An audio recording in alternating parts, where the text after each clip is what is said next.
All right, let's get right into it. Today, we are unpacking what is basically a masterclass in political miscalculation. Seriously, it's a story that has everything: a huge announcement, a complete meltdown live on the air, and then this frantic scramble to undo the damage. This, right here, is the anatomy of a political backfire. And it all kicks off with this little gem of a quote. Before any of the chaos started, Secretary of Defense Harold P. Mumblesworth was already taking a victory lap. I mean, I've single-handedly saved America. This really sets the stage perfectly for the kind of confidence, and you'll see the incredible irony that's about to play out. So, picture this. The setting is the American Freedom Liberty Hour, a big-time cable news show. Secretary Mumblesworth is the main event, the star guest, and he's not there to play it safe. He's come armed with what he's calling a bombshell exclusive for the entire country. And then, live on air, he drops the hammer. With all the dramatic flair you can imagine, Mumblesworth announces that he, personally, has just shut down, and I'm quoting here, the most dangerous, woke, radical, extreme program the military has ever seen. He's trying to frame himself as this great hero, pushing back against the political agenda. So, you're probably wondering, what is this supposedly terrible program? Well, it's called the Forward program. And what it does is pretty simple. It's a career development initiative meant to spot talented women in the military and give them the mentorship and training to help them move up into leadership positions. That's it. On paper, it seems pretty straightforward, right? But Mumblesworth's justification, well, he paints a very different story. He claims that because the program focuses only on women, it's actually discriminatory. You can almost hear him saying it, right? It's discrimination, plain and simple. He's positioning his move as a strike for equality. Okay, and here is the exact moment where the whole thing just completely falls apart. In real time, on national television, what was supposed to be a triumphant moment for the secretary turns into an absolute train wreck. Mumblesworth is on a roll. He confidently says the program was created by, quote, coastal elites who hate America, and that it obviously came from a previous administration. He's spinning a narrative, right? Connecting this program to the usual political bad guys for his audience. He couldn't be more sure of himself, or more spectacularly wrong. Because then, you can just picture it, the host gets a little message in his earpiece and reveals the actual truth. Turns out this woke program wasn't from a previous administration at all. Nope, it was launched in 2018 by the current president, Orangnocloths.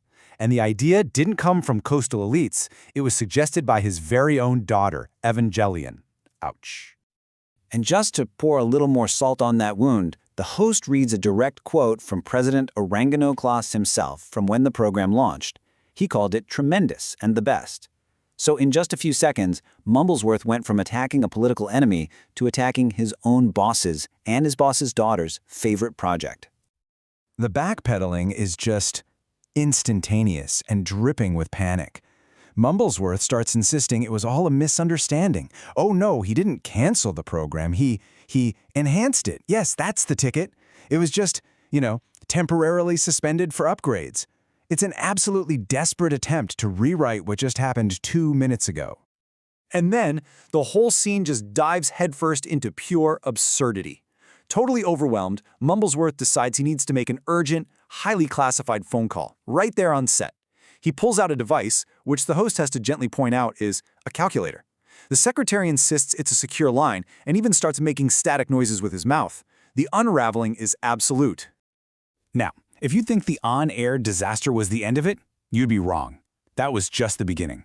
The story now moves from the TV studio to the White House, where the real fallout is about to hit, right in the Oval Office. 17. Just remember that number.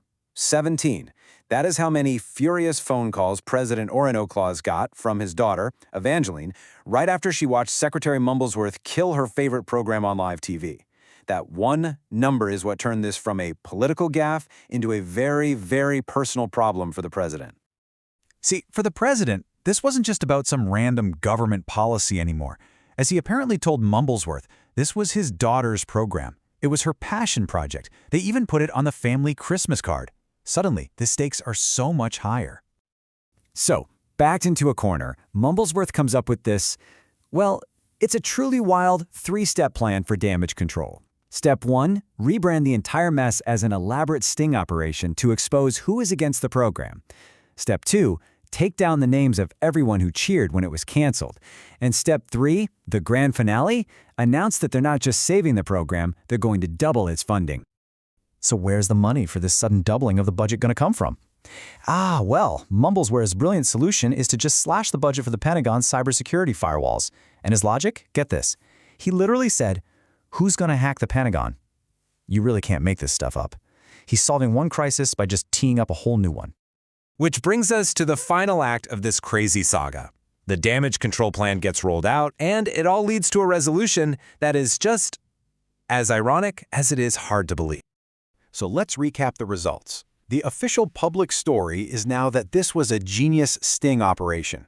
The forward program isn't just saved, its budget is now twice as big. And as for Mumblesworth, he gets the privilege of doing an interview on the president's daughter's new podcast. The title? Men Who Should Be Fired. Yikes. But believe it or not, we're still not quite done. There's one final, absurd cherry on top of this whole mess. At the big press conference celebrating the successful sting, Mumblesworth holds up one of those giant oversized checks. But here's the kicker. He'd apparently used a classified document as scrap paper to write notes on, and printed right there on the check were the coordinates for 3 top-secret U.S. military satellites, a catastrophic intelligence leak born from a political blunder. So as we wrap this up, the whole chaotic story leaves us with a really interesting question to chew on. Think about it. In the end, the forward program didn't just survive this disaster, it came out stronger with double the funding. This whole mess was driven entirely by political perception and personalities, but the policy itself actually benefited. So what does that tell us about what's more powerful in the end? The substance of an idea or the stories we tell about it?